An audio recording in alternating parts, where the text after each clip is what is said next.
Not that it's a bad dance, but it's not that bad of a dance. Not that I'm much of a dancer myself, of course, but let's lay the cards on the table, shall we? Except for a few guys who know what they're doing. And of course, the posers. There aren't many old men in the world, are there? Scylla, I mean my missus, loved to dance, of course, and we had an unspoken agreement that once she had a couple drinks with me and stepped on my feet a few times, I'd be let go. Then I could resume my acquaintance with the bar and the liquid delights behind it, and she could go dancing with her buddies or other guys if she wanted to. Wait a minute. I know what you're thinking, and you couldn't be more wrong. I said dancing, and that's exactly what I meant. No jokes, no canoodling, and certainly none of that. In all the time we've been married, I've never once suspected that Scylla might be doing anything like that. So no problem, right? Was there? What do you think of the present situation? Scylla's been dancing with the same guy for the last half hour or more, and it's not normal, no way. 2 dances is normal, maybe 3 if it's one of my buddies or something. But half an hour went by and she still wasn't coming back. What was going on? Maybe I'm worried about nothing. But a slight twitch in my stomach said otherwise. There. The music had stopped and she'd come back to me. But damn it, she didn't come back. The fluctuation in my stomach turned into a big square lump of lead, and for the first time in our 10 years of marriage, I felt a fit of jealousy. Scylla was a pretty pudgy little thing, though even I wouldn't say she was some kind of Miss World or something. She was pretty enough in boat races and great Bristol pants and all that, but perhaps her best feature was her pins.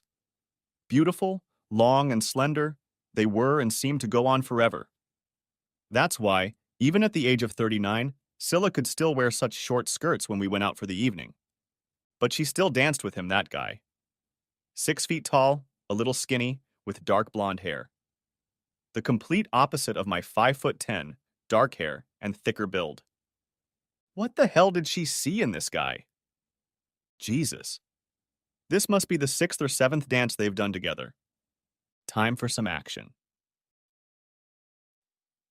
Rising from the stool I was sitting on, I muttered something to the people we were sitting with about finding a restroom. I didn't want these people to know I was concerned about the hostess's behavior. So where were they? I was making my way through the crowd on the dance floor, trying to pick out the blue color of my wife's short dress. Ah, there they were, around the corner. My steps froze as I spotted the couple. My wife Scylla pressed up against the blonde bastard as if they were glued together. Neither of them moved their feet. They weren't dancing, but pressed against each other in place, Scylla's head resting on his chest. Oh shit. My insides flipped and I inhaled deeply. This was wrong. Not right at all. My Scylla had never done anything like this before. No. They hadn't kissed, and Blondie's hands weren't in a place where he could be pushed away. Not yet, anyway. No. It was all about the way they pressed against each other, and the fact that she was with him for so long. He said something to her, and I heard her giggle, reaching up and stroking his cheek. Too familiar? Too familiar. Hi, Scylla, I greeted her, walking purposefully over to them. I was wondering where you'd gone. Where? Repeated my wife, puzzled, looking back in my direction with a blank expression. Where? You've been gone for almost an hour, Scylla, I exaggerated slightly, trying to contain my fervor. What are you up to? I saw the light dawn on Scylla's face as she came back to the real world. Oh, Ken, she gasped, uttering her voice as she released herself almost helplessly from the weirdo's clutches. It's Dave, Ken. We were just dancing and chatting, that's all. Too long for my taste, Scylla, I insisted, and held out my hand to lead her away. For one terribly long moment, I thought she was going to reject her, and what I would have done then, I'm not at all sure. Probably would have hit somebody. Yes, Ken, of course, Scylla muttered after some hesitation, and gently held out her hand to me. Can I finish the last dance, please, honey? The music has stopped, Scylla, I briefly explained the obvious to her. It stopped a few minutes ago. Oh, yes, of course, Ken, she muttered in confusion. I'll be right with you, dear. But I need to say goodnight to Dave. No good night, Scylla, I insisted irritably. We're getting out of here, and I mean now. I was totally annoyed, I can tell you that. Wait a minute, buddy, her new friend Dave started to interrupt, but one look from me and he prudently changed his mind. Now, Scylla, I repeated. Now, or I'll leave without you. Okay, Ken, Scylla echoed, reluctantly letting go of the bugs. I'll see you sometime, Dave. Angry? How do you think you'd feel?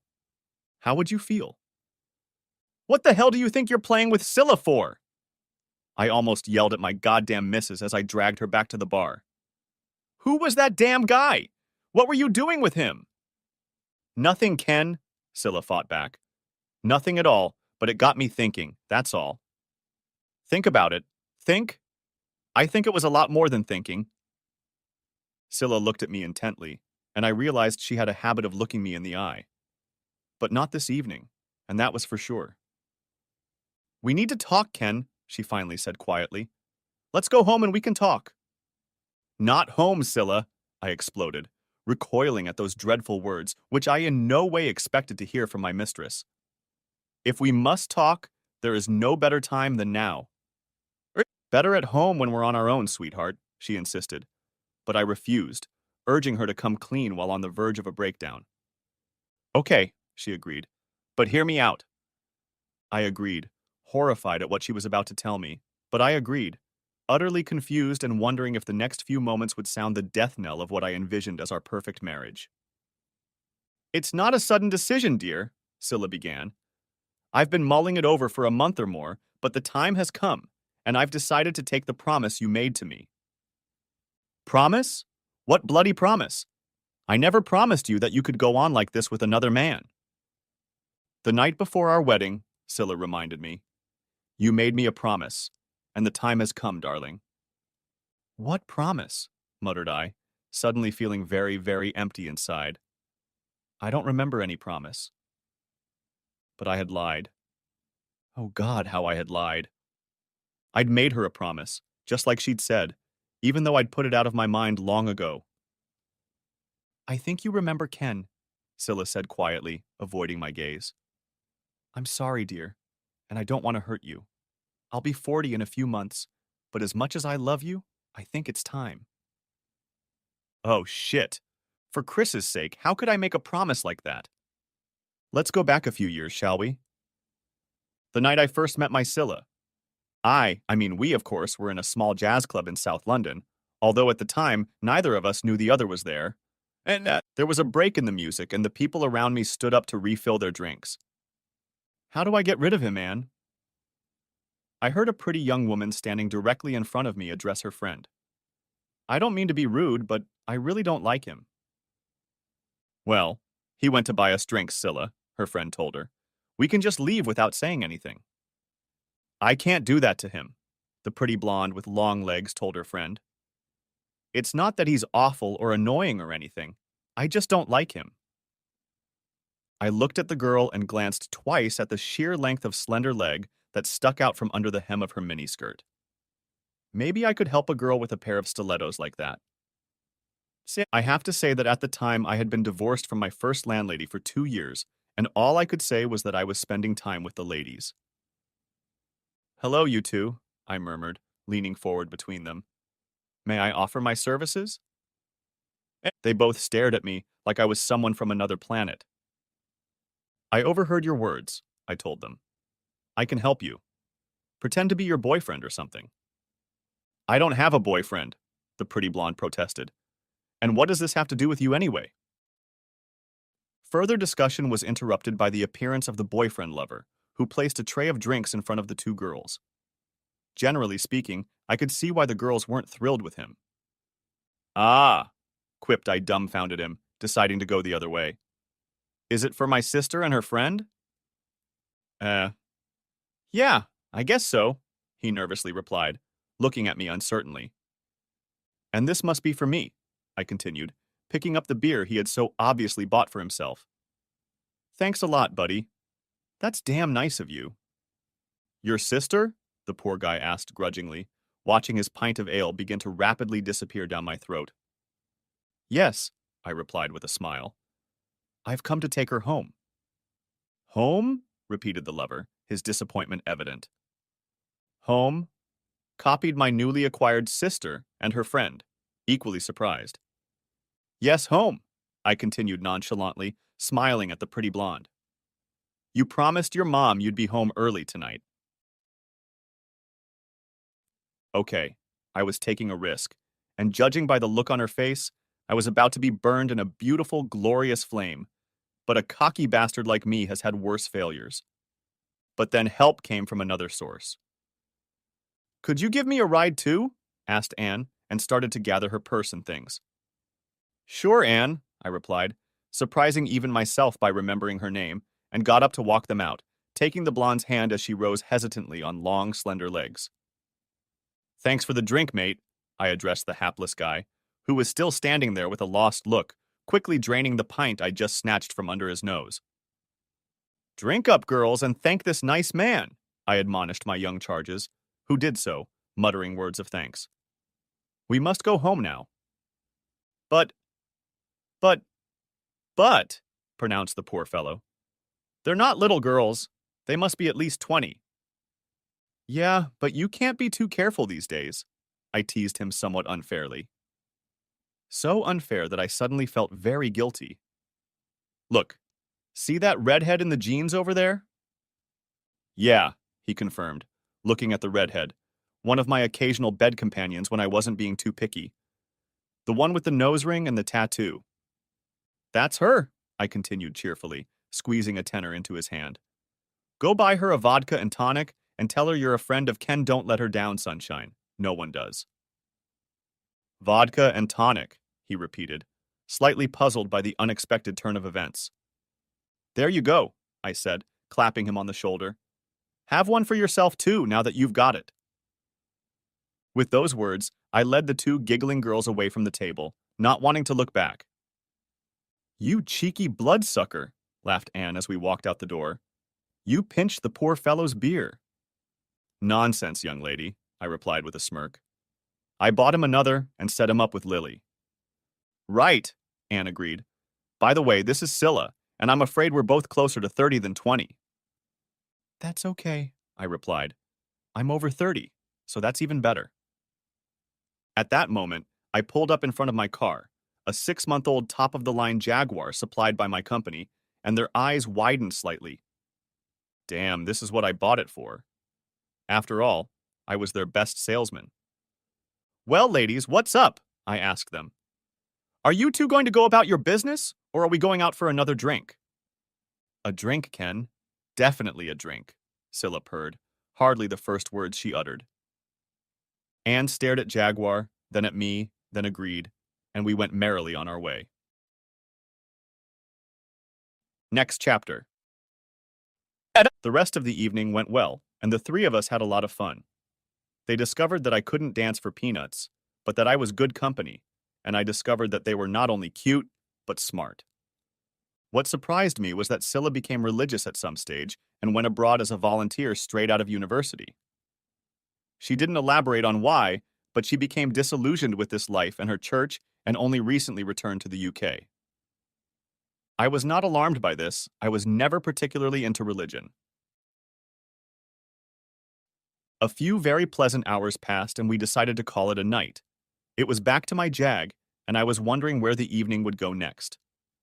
They were both very attractive young girls, and I didn't give much thought as to which one I should stay with. Could you give me a ride first, please, Ken? Anne spoke up, somewhat preempting my suggestions. It's on the way to Scylla's. Well, that seemed to be settled.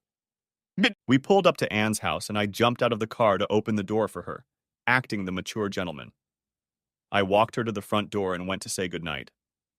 For goodness sake, I almost shook her hand. Thanks for tonight and everything else, Ken. Anne smiled and kissed me. The horror. What's going on, Anne? I asked, enjoying but puzzled by her unexpected behavior.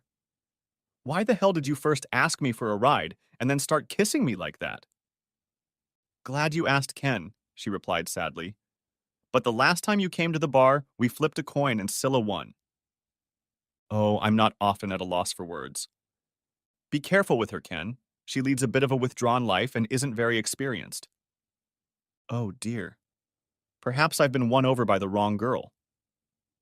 If it doesn't work out, don't forget about me, Anne finished, and with one last smile, she stuck out her tongue, wriggled, and disappeared through the front door. We'll see, I thought. We'll see how the rest of my evening goes. Here we go. Back to Scylla. I jumped back into my Jaguar, started the engine, and drove sportingly down the road, expertly shifting gears, weaving through the traffic, trying to imagine myself as Sterling Moss or Jason Button. Between you and me, it was done quite skillfully, and just what was needed to impress a girl. Ken, you've got the wrong direction, Scylla told me with a laugh. These girls know how to put you in your place, don't they? 15 minutes later, however, I was already parking in front of her building, walking up the stairs, entering her apartment, and sitting on her couch with a drink in my hand. Not bad. Sorry, I meant to say not bad. So you don't have a steady boyfriend at the moment? I asked, confident that I was on safe ground. For an awfully long time, Ken hasn't had any boyfriends, Scylla replied wistfully. I had a couple of very casual liaisons at university, and I've been in Africa ever since, and as a volunteer that was frowned upon. So, what went wrong then? I asked. I don't want to talk about it, she replied a little too sharply. But those who made the rules didn't always know how to stick to them in their personal lives. And that was about all I got out of her on the subject. I hope you don't think you'll end up in my bed tonight, Ken, my lovely companion continued with a smile. I hadn't thought of that, Scylla, I replied, feigning offense and innocence. But since you brought it up, I left the comment unfinished, and she told me I had no chance. No chance at all. Half an hour later, I was lying in her bed. But had I really done the dirty deed? No. And the next night, too. The third night as well. To shorten the long story a bit, Scylla agreed to marry me after about 10 months, by which time we were living together. Way to go. Anne was to be her maid of honor, and my pal Alf was to be her best man on the grounds that he could tell jokes better than any of my other close friends. Scylla's parents were thrilled that their eldest daughter had finally found a man, and one who had already made his mark on the world, and my parents instantly fell in love with their future daughter-in-law. It's important to note that I wasn't just attracted to entertainment, and I didn't make the same mistake I did in my first marriage. No.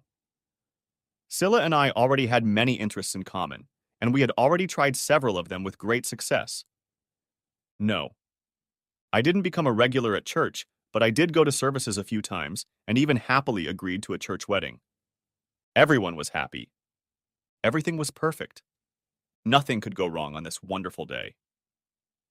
As I mentioned, we had been living together for some time by then, but Scylla's mom wanted us to go the traditional route and not see each other the night before the wedding. So, Scylla packed her bag and went to Anna's house where she would spend the night, and the next morning they would go to her mom and dad's house to get ready for the ceremony. Behave yourself, sweetie, I joked with her, knowing that she was going out for drinks with Anne and a few friends that evening. Some sort of modest bachelorette party. What do you think I'll get up to, you old fool? My bride-to-be teased me. It's not like we're only going to a pub, not some male review bar.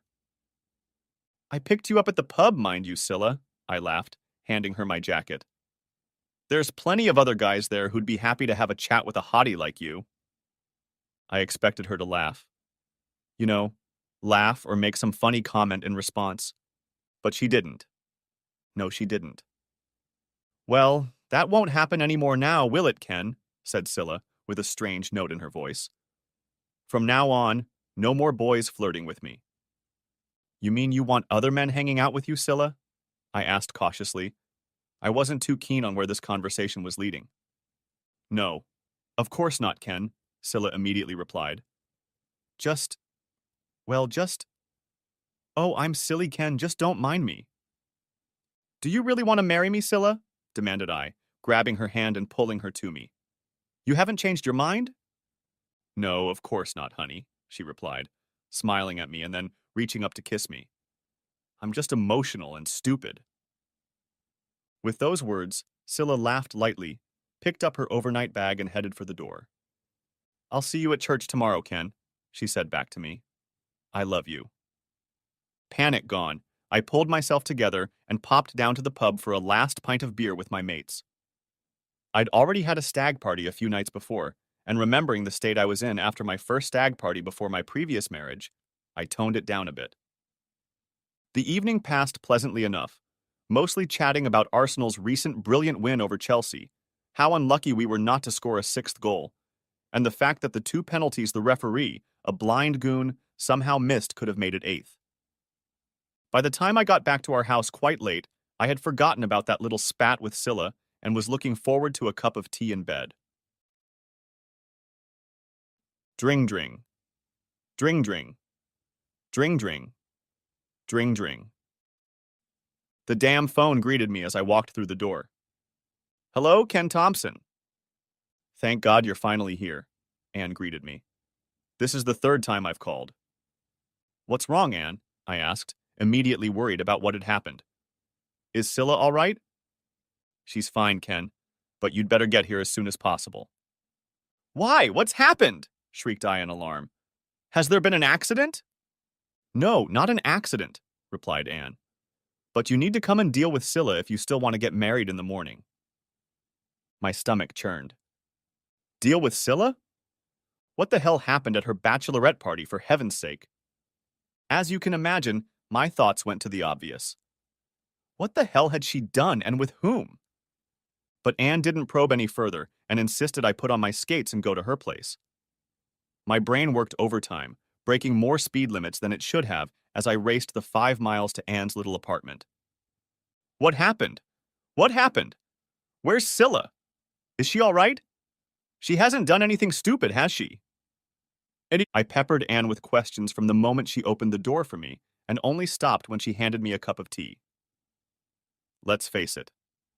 Unless you're British, it's hard to explain the multifaceted power of a cup of tea. She's fine, Ken, I promise you, Anne finally admitted when I calmed down. She's in my bedroom and she's crying.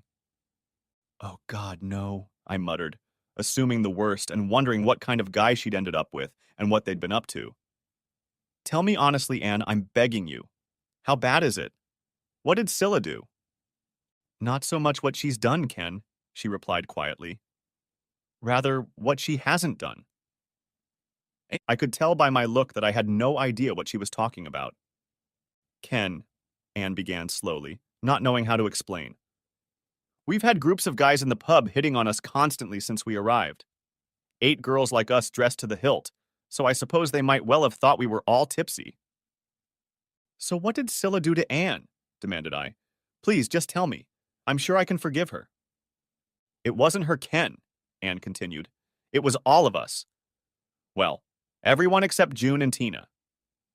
June and Tina, I repeated, puzzled. Why were they any different? They're married to Ken and don't mess around. I stared at her dumbly. It really didn't make any sense. Ken, she said rather loudly, like I was fat. We were all flirting with these guys and having a good time, dancing and making out until we fell over. And Scylla? No, Scylla just sat there and turned down offers to dance and everything else. I still don't understand, I protested weakly. Oh, you men are so silly, Anne went on. Don't you see we were all having a great time, flirting and talking and everything? I let one guy touch me on the dance floor right in front of everyone for a laugh, and those 2 sluts, Marcy and Judy, went off with a couple of them in the parking lot. I'm sorry, Anne, but I'm still lost. She missed all the fun, Ken, Anne said, frowning. Don't you see? You're actually the first real man she's ever dated, and it suddenly occurred to her that she could never know what playing the field was all about. Oh, shit. My thoughts went back to how horny she was before she left the house. I put 2 and 2 together, got 5, and felt myself getting nauseous as I realized that what Anne was saying could be true. Oh, shit. We chatted some more, Anne filling me in on exactly what had happened and what Scylla had said. Eventually, I cautiously opened the bedroom door and nervously peeked inside. Are you okay, Scylla? I asked timidly, looking at the untidy pile lying on the bed. What are you doing here, Ken? She half sobbed in response. Please go away. Not until we deal with this, honey, I insisted. There's nothing to deal with, Ken, she muttered. I can't go through with this. I'm so sorry. Maybe we should talk about it, honey. There's nothing to talk about with Ken, she replied. I just can't go through with it. I sat down on the bed and stroked her hair for a while, and I'll admit, the thought that I should just get up and walk away from this problem did cross my mind. But not for long. It was at that moment, I think, that I truly realized how much Scylla meant to me, how much I had fallen in love with her, and how much I wanted to spend the rest of my life with her. I coaxed her for about 10 minutes or so when she suddenly sat up abruptly and hugged me, telling me how much she loved me. So what's the problem, honey? I demanded. We love each other, so let's get married. But, but, but, what? I laughed, trying to lighten the atmosphere. But you're the only man I've ever been with, Ken, Scylla sobbed miserably. What if, well, you know. Do you mean you want to go to bed with someone else, Scylla? Asked I, not knowing what to say, not knowing what she was thinking. Of course not, silly, Scylla replied, trying to grin. We don't have anyone else and never have. So what's the problem, sweetheart? What if one day comes? What if I need to find out what another man inside me feels like Ken? What then? What then? What then? Is that your only problem, Scylla? I asked softly, kissing her cheek lightly. Yes, Ken, but it's not the only problem, is it? Not at all, Scylla, I replied confidently, a completely stupid idea popping into my slightly beer-addled head. Scylla looked at me with a puzzled expression, almost breaking my heart with the innocent hope that shone in her eyes. As a wedding gift, I'll give you a get-out-of-jail-free card, I told her, referring to the game of Monopoly we often played. One slip up with some other guy and I'll forgive you. How about this? You don't mean Ken, Scylla shuddered. You can't. But I want to, love, I continued, perhaps a little carried away by the theatricality of the whole situation. The 6 pints of beer I'd had earlier might have been involved, certainly when I thought about it afterward. Once, just once, sweetheart, and I promise to forgive you. But Ken, I mean well. Honey, I interrupted her, pulling her close to me. I intend to love you and adore you for the rest of your life, and you'll be so happy in bed you'll never be tempted. So that's not a problem for me. Oh, Ken. Oh, Scylla. I don't know exactly where Anne slept that night, but not in that bed. And the next day, Scylla and I were married as planned and became Mr. and Mrs. Thompson, with her mother completely unaware that her daughter had spent half the night getting ready for her honeymoon. So, many years have passed, and I can honestly say that our marriage has been as good as you could imagine. 2 children, a boy and a girl, and 2 of the best little ones you could ever wish for. And for the first few years, we would occasionally bring up my promise when we were drinking or feeling a bit prudish, but it was always a lot of fun. At least I always thought it was. But for years, the topic wasn't even mentioned, was all but forgotten, practically extinct.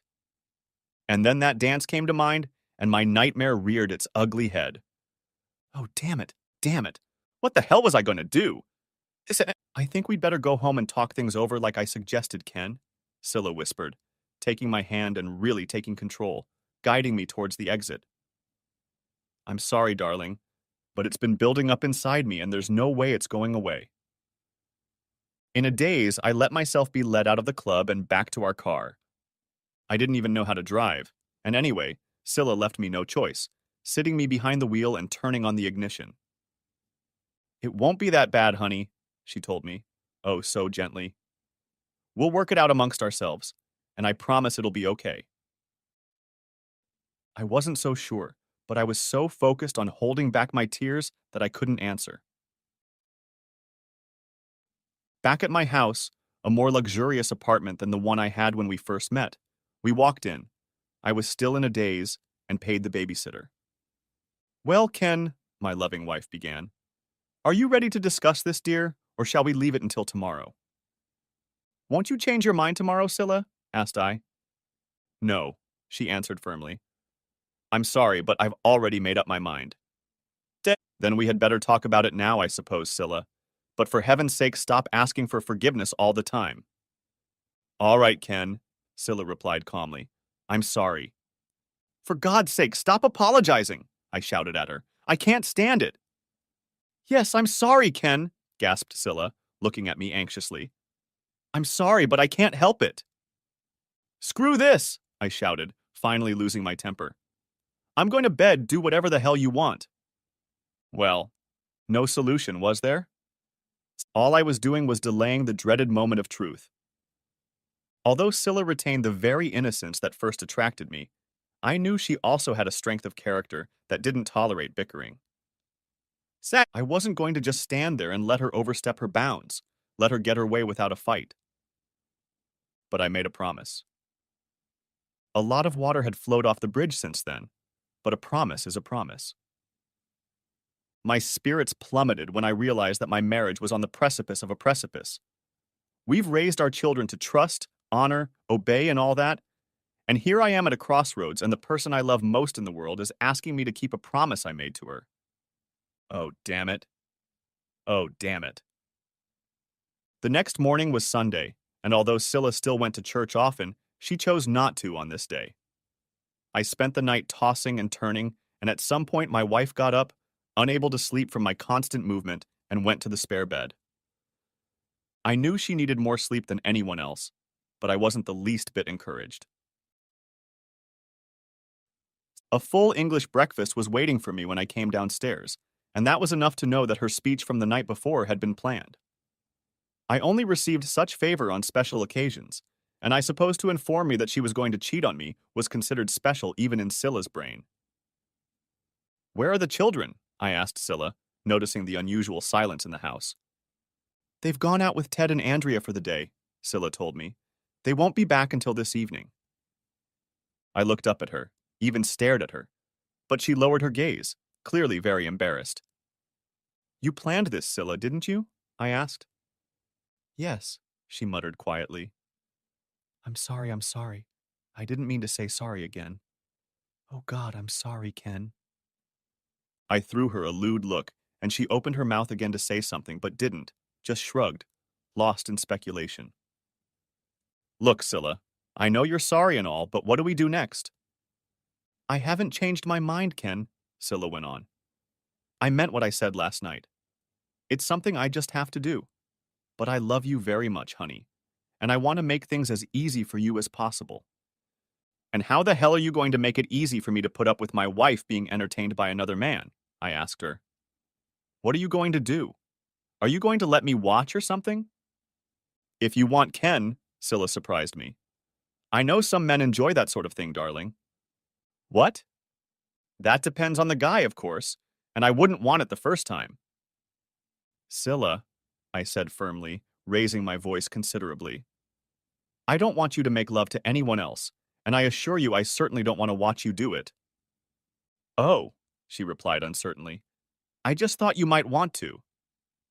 And I don't want to, Scylla, I almost shouted back at her. Just thinking about it makes me sick. Some guys enjoy the idea, Ken, my wife gently tried to encourage me. I've read stories about it. I didn't, I reminded her. And those stories you've read, where did you get the stupid idea in the first place? No, Ken, honestly. It's been building up inside me for the last year or more, but I read those stories to see if I could find a way to make it easier for you. For a few moments, we looked at each other, wondering what to do next. Perhaps it would be better if you just went ahead and did it without even telling me, Scylla. I broke the silence. At least then I wouldn't have learned anything new or gone through that heartache. I couldn't do that to you, Ken. Scylla jumped up again, holding out her hand to me. I couldn't just deceive you like that. But what if I say no, Scylla? What then? Then I'll just have to cheat on you, I guess, she wheezed, squeezing my hand tightly. Please, Ken, if you love me, don't force me to do this. I'm not forcing you to do anything, Scylla, I remarked to her. Maybe I'm not forcing you, but you promised me, and our whole marriage was built on that promise. I had had enough of it. Any man would have had enough of it. The woman I loved was going to make me a cuckold, and knowing her, I knew it would be hard for me to talk her out of it. I could tie her up, threaten her, or do something else. But where would that get me, you ask? I was screwed. Give me a few days to think about it, please, Scylla, I asked grimly. Just give me time. Okay, honey, Scylla replied, a tear streaming down her cheek. But please don't drag this out too long. For the whole of the next week, I tried to play the ostrich and literally buried my head in the sand, trying to pretend that the problem might go away if I ignored it.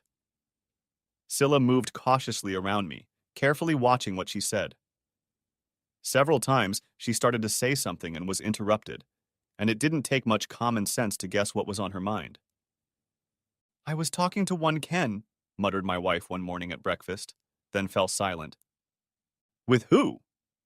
Nervously, I replied, hoping she was talking about a plumber to fix a leaky faucet or something else anything but the obvious. With another man, Ken, she replied, her voice shaking and her hand shaking. I called Dave. You remember the guy I danced with? Did you have his number, Scylla? Yeah, he gave it to me that night. I sat there looking at her. The love of my life and the woman who was breaking my heart. Not Dave, please, Scylla, I insisted. Not him. Anyone but him. Why not him? She asked quietly. Why not Dave? He was pretty cute and I really liked him. Well, I didn't like him, I lied to her, for lack of another reason. You don't have to like him, Ken, Scylla replied a little more vigorously. You don't even have to date him. Why not just go along with it and get it over with, honey? Not him, Scylla, I growled, finally starting to control myself. If I met him again, I wouldn't be able to resist punching him in the face. I'm not a violent person and am usually very balanced, but the thought of that bastard entertaining my Scylla kept me on my toes. So you'd prefer someone else, Ken? I'd rather it wasn't Scylla. But you promised, Ken, and now things have gone too far for me to back out, she continued. There's a guy at work I really like, cute, and he's always flirting with me, so I'm sure he won't pass up the chance. And how would I keep from knocking him then, Scylla? It would be just the same. Scylla sat for a few moments, pondering before answering. What if I didn't tell you which of my co-workers was Ken? Then you wouldn't know. Yes, of course, Scylla, I answered her. And imagine the next corporate party we go to. I'm going to look at each of those assholes and guess which one entertained you. The first one who looks at me askew, and I'll probably take a swing at him. Well, what do you want, Scylla? Shouted I, losing my temper. If you want to go and entertain some other fellow, do it. But don't expect me to approve of it, and don't expect anything to change. Leaving Scylla sobbing at the breakfast table, I got up and left, unable to take it any longer. We didn't talk about anything for the next few days, but our relationship began to crumble. Although we never had a fight, we were constantly snapping at each other, and the kids didn't immediately realize that something was wrong. Something was going to happen, but I didn't think it was up to me. Can we talk, please, Ken? Asked Scylla when I got home from work about the 5th day. We can't go on like this, dear. Okay, I agreed, against hope that she had finally come to her senses. The promise you made to me all those years ago, Ken, Scylla began confidently enough. When you gave it to me that night, I realized what you really meant. Scylla stopped and looked at me with tears in her eyes, testing what my reaction would be, but all I could do was shrug unresponsively, and my stomach flipped. I really believed what you promised me, Ken, that if the time came, you would allow me one little fling with another man. It relieved me of all my worries, and perhaps for the first time I realized that you really loved me as much as I loved you. You had to do it to make that kind of commitment. And then came the moment when everything went downhill. Now you're saying you didn't mean Ken? Are you saying you lied to me to convince me to marry you and that our entire marriage is built on lies? Oh, shit. I didn't lie, Scylla, I struggled to explain, not knowing myself what I was thinking at that moment. I could hardly admit that I was half pissed off that night after what she had just said. I meant it, but I just didn't realize there would ever come a time when you'd ask. I guess I didn't think about the consequences. Well, the time has come, Ken, Scylla said slowly.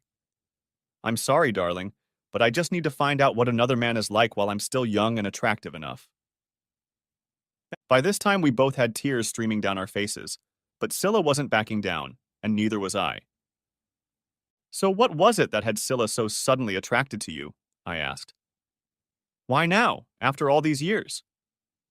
It's not so sudden, sweetheart, she replied, wiping a tear from her eye and trying unsuccessfully to smile. For years, I've heard other girls at work talk about all the men they've been in bed with and how different they are. All the married ones have been in bed with several different men, and some of them have been in bed with several different men since they got married. And you approve of that? Asked I. Of course not, she replied.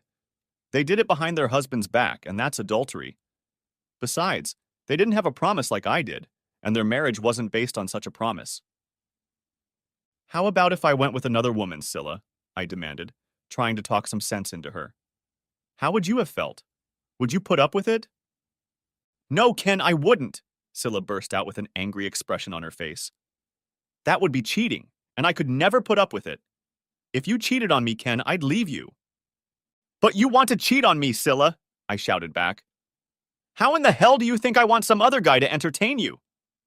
It's not the same thing, Ken, my wife replied equally angrily. Why can't you see that? Why are you being so difficult? We yelled at each other for a few more minutes, and after I threw the desk lamp across the room, she went off to her room crying and calling me a lying, inconsiderate bastard. 20 minutes later, I heard the front door slam as I was in the kitchen trying to save a casserole I found burnt, and I was pretty sure I wasn't going to get any help from Scylla that evening. That's it, thought I. If she comes back and is with some guy, then we're finished. I'll demand a divorce. My mood didn't improve an hour later when the phone rang, and I ignored it for a while, convinced it was Scylla messing with me by picking up some guy. But eventually, as the call continued, I picked up the phone. Hello, I answered sharply. Ken, it's Anne, came the reply. She was still my wife's best friend. Yes, Anne, what can I do for you? I replied briefly. Scylla isn't here. I know, Ken, she replied. She is here at my house and is in a terrible state. It's her fault, not mine. It may be Ken's, continued Anne. But I thought I'd better let you know she's here, not gone somewhere else. I muttered a few words of thanks and felt the tension and rage drain from my exhausted body, thanking Christ, whom, by the way, I still don't believe in, that Scylla hadn't done anything stupid. She told me what it was all about, Ken, Anne continued after a few minutes. It must be terrible for you. It is, Anne, I almost sobbed into the tube. Can you try to talk some sense into her, please? I can talk to her, Ken, but I can see her side too, as you realize. Her side, her side? She wants to go off and cheat on me, Anne. How can you see her side? How can anyone at all? That's not how she sees it, Ken, Anne told me calmly. She honestly thinks your promise was sincere, and doesn't understand why you think she's being unreasonable. What do you think, Anne? Was my only possible question. Do you think she is acting reasonably? Well, yes and no, Ken, she replied. But I know that on the day of the wedding, she was so reassured by your promise. She was in such turmoil the day before that I'm not sure she would have gone through with it, poor girl. Did she tell you? I asked, completely stunned by her statement. Did Scylla tell you what I said the night before we were married? Yes, Ken, and she was so happy about it. She's talked about it often since then, and I got the impression that you both discussed it from time to time. Good heavens, no, Anne, I replied.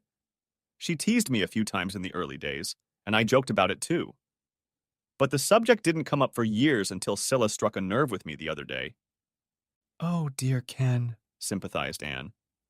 Scylla has talked to me about it quite often over the years, and especially during the last year. I got the impression that she had been preparing for it, but I didn't think you didn't know, and for that matter, I don't think Scylla imagined you would react the way you did. I think she genuinely thought you would agree if she explained everything beforehand. So, what am I supposed to do, Anne? I pleaded. If she goes along with this, I don't think I can live through it. What are we going to do?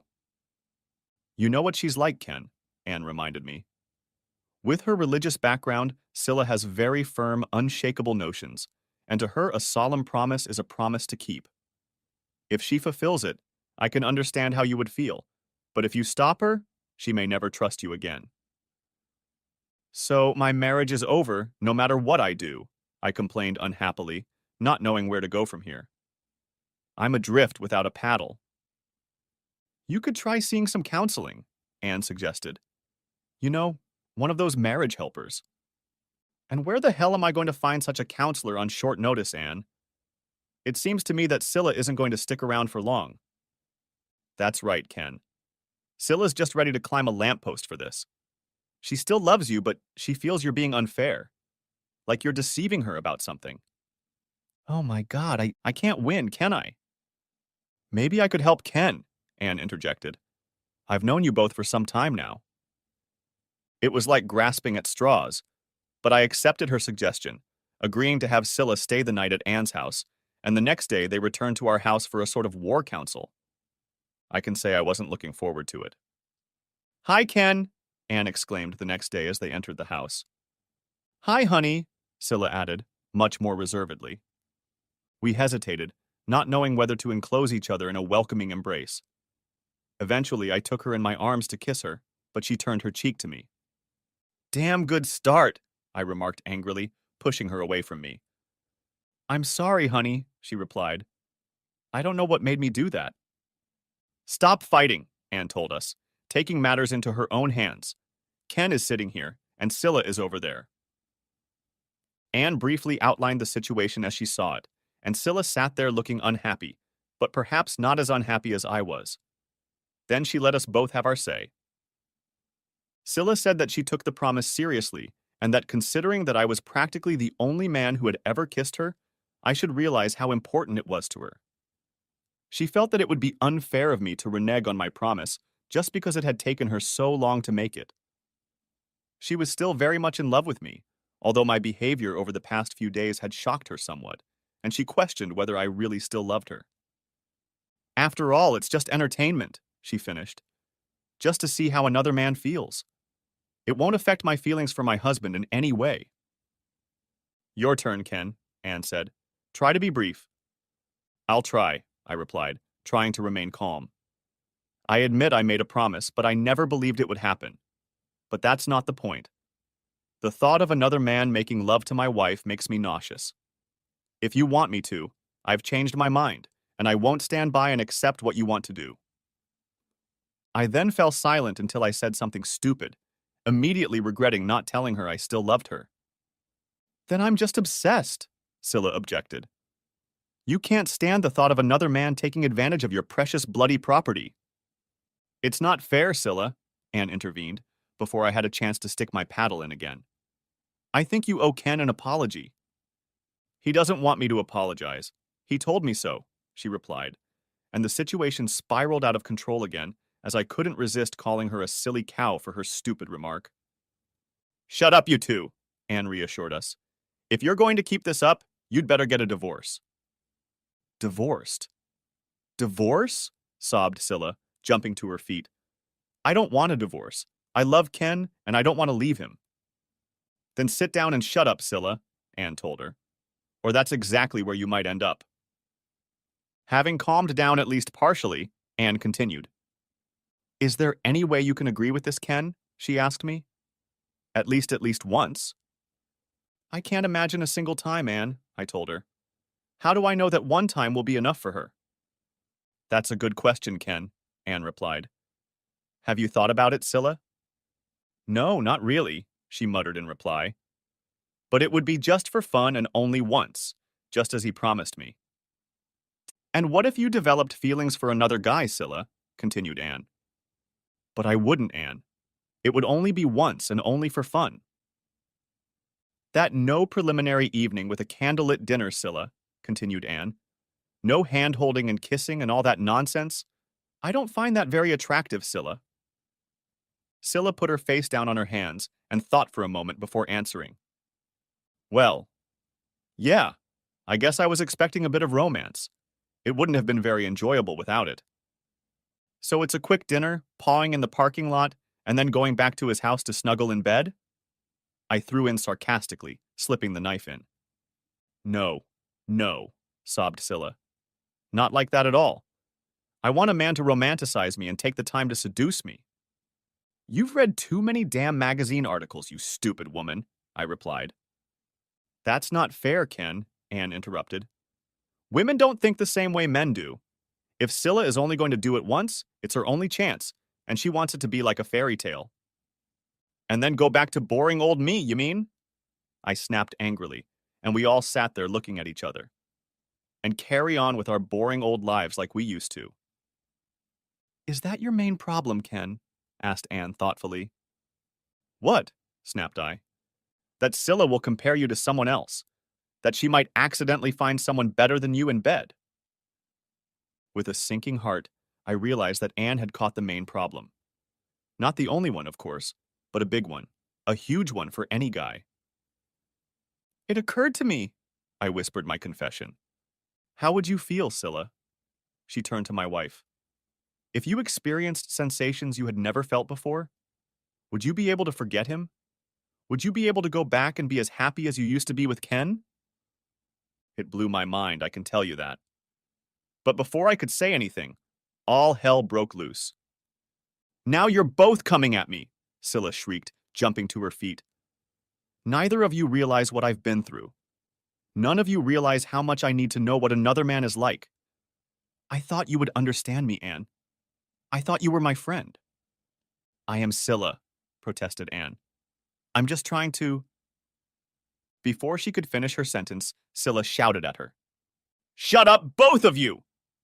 I yelled at both of them, jumping to my feet. Enough of this nonsense! Both women fell silent and stared at me with their mouths open. Neither of them had ever seen me react so angrily in all the time we'd known each other. I've made my decision, I told them, and my voice dropped to a reasonable level again. I'm not putting Ken off, Scylla snorted. You promised. Yes, I promised, I confirmed, looking her straight in the eye. And we've always raised our children to keep their promises, so if it's that important to you, Scylla, I'll keep mine. There was a stunned silence. They both stared at me in amazement, hardly believing what they had just heard. Oh, shit, muttered Anne faintly. Are you serious, dear? Asked Scylla cautiously. You really mean it? Yes, Scylla, I do mean it, I replied, with far more confidence than I felt. You want to have fun with another guy, Scylla, then go ahead and do it. Enjoy yourself. Have a hell of a lot of fun with it. And you don't mind? Asked Scylla, perplexed. Of course he bloody minds, Scylla, Anne cut in before I could answer. He hates the very idea. Stop torturing him. But you'll let me do it? Sought reassurance from my wife. Yes, I said I would allow it. And will you forgive me after that, my dear? That's what I promised you, isn't it? But why Ken? She asked. Why did you change your mind so suddenly? Because I suddenly remembered how much I love you, Scylla. That made her perk up a little. Do you really love me enough to let me have fun with another man and forgive me, sweetheart? Scylla shuddered, a new tear streaming down her cheek. And you'll still love me after that? I promise to forgive you, Scylla, I replied, choosing my words carefully. Whether I'll still love you after that remains to be seen. I don't understand, Ken. I promised to forgive you all these years, Scylla, I reminded her. But I didn't and couldn't promise that I would continue to love you. It's just impossible to promise something like that. How the hell do I know how I'll feel when you come back to me having slept with some other guy? That's it? I'd played my trump card and could see how this would turn out. But Scylla didn't realize it yet. I'll make this quick, Ken. I promise you, darling, she said softly. Just this once, I promise you. Take your time, Scylla, I replied calmly. Take your time. Maybe you'll find that guy, Dave, that you liked if you want to. Have a real romance. Spend as much time as you want and get it all out of your head. And you're okay with that? Asked Scylla, her face creased. She was beginning to worry, but not that worried yet. I didn't say I didn't mind. I just said I'll forgive you, but don't you dare tell me about this. About who it is, where you're meeting him, how good the entertainment is. I don't want to know anything about it. Ever. Just tell me when it's over, however long it takes, and we'll see how we feel about each other, and if we have a future together. After I've officially forgiven you, of course. But I'll still love you, honey, Scylla exclaimed. You're the only man I'll ever love. You don't know that, Scylla, I told her sadly. Neither of us knows how we'll feel. With these words, I got up, took my coat, and went to the door. Where are you going, dear? Exclaimed Scylla. To fetch the children, Scylla, I replied. I'm going to leave them until late this afternoon. You'll have a chance to call in private if you want to. Scylla just leaned back in her chair with an absent look, but Anne jumped up and grabbed me as I left the house. You're either an insensitive idiot or a goddamn genius, Ken, she rushed toward me. Probably both, I smirked weakly. I hope it works out for you. Anne wrinkled her nose. I understand what you're up to, trying to scare her with the consequences, but I don't know if it'll work. Well, I just hope, Anne, that it works, I replied grimly. I just have to hope so. Scylla and I went on with our lives, trying to pretend that nothing had changed. But it had, and sometimes the atmosphere was stifling. I didn't treat her differently and never checked up on her, figuring it was her decision to start something, though I might as well finish it. At least we didn't snap at each other, but the lack of conversation between us was almost as bad. I relaxed a little, confident that I knew my wife well enough to realize that she hadn't started anything. But my hopes were dashed when my so-called knowledge turned out to be correct. Coming home from work one evening, I couldn't figure out what was wrong, but I just knew something had changed. She wasn't more confident, happier, sadder, but she was different, almost more distant. I guessed she had a date with someone, but of course I couldn't ask her about it, though as Friday night approached it was becoming all too obvious. I've decided to go out tomorrow night, she informed me on Thursday, pretending to cut vegetables so she wouldn't look at me. Great, I replied, not looking up either. Enjoy. Aren't you curious where I'm going, Ken? She demanded. Not really, I replied, this time raising my eyes to her. Unless it's something I need to know about. Scylla put the knife down, stood silent for a few moments, then turned and silently walked out of the room. Damn. Things didn't seem to be going according to plan. Friday went by like a blur, and I argued over nothing with a few coworkers at work.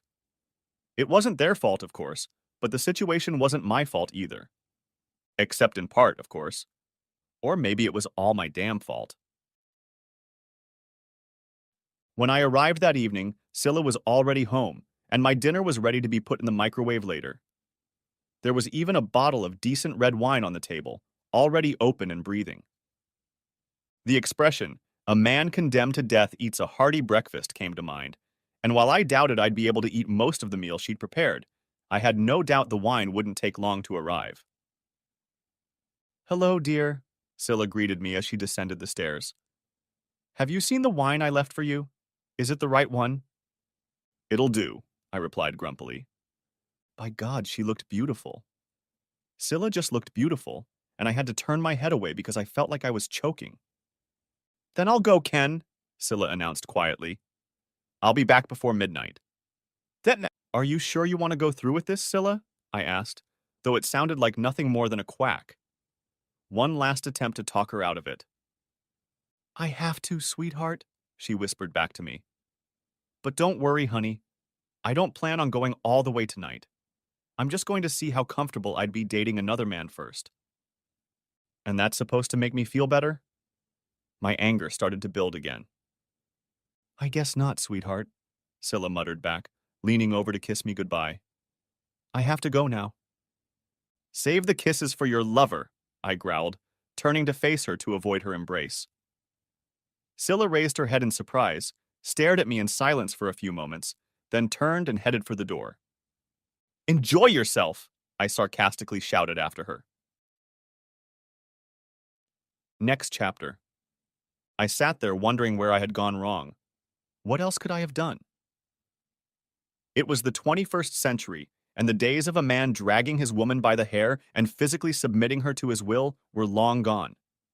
It was her decision, but what I did afterward would remain mine. I would forgive her, at least formally, though I knew in my heart that I couldn't really. What was going to happen? A quick divorce or a slow plunge into some sort of marital hell. I didn't know, but I was sure I'd track down that bastard Dave, and if he really did accept her advances, one way or another the bastard would pay. What would I do to her? God knows. Probably nothing. She'd be shocked to find that one day I wasn't around anymore, even though deep down I knew I still loved her so much that it would hurt me as much as it would her. And of course, the children. Damnation. Damnation and explosion. How could life be so cruel? And the sound of the front door closing brought me out of my reverie, and I wondered why it was taking her so long to leave the house. But the sound of the door closing meant that she had indeed left. Gone to meet another man. I felt the black cloak of misery descend on me again. Then I heard the living room door open and turned around to see Scylla standing there with tears in her eyes. "You promised to forgive me, didn't you, Ken?" She half sobbed. "I promised," I answered cautiously, wondering why she still hadn't left. "Then forgive me for being such a stupid, inconsiderate, bitchy wife, please, Ken?" I I mean, I stumbled over my words. "I guess I could." "I couldn't do that, Ken," I blurted out. I opened the front door and physically couldn't cross the threshold. It suddenly came to me what I'm going to do to our marriage and what I'm going to do to you, honey. I don't want to date another man, Ken, and I can't believe how stupid I've been. All I want is for you to love me. You still love me, don't you, Ken?" "More than ever," I gasped, jumping to my feet and wrapping her in a hug. "More than ever, darling." "And you forgive me, darling?" "Completely, darling. I told you that night before we were married that I would love and adore you forever, and I meant it." "Do you remember what else you promised me that night, sweetheart?" Scylla whispered hoarsely in my ear. "That you would please me so much in bed that I would never be tempted?" "I remember, Scylla." "Then why don't you take me upstairs right now and keep that promise?" she continued. "And I'll promise you to never, ever mention that other promise again."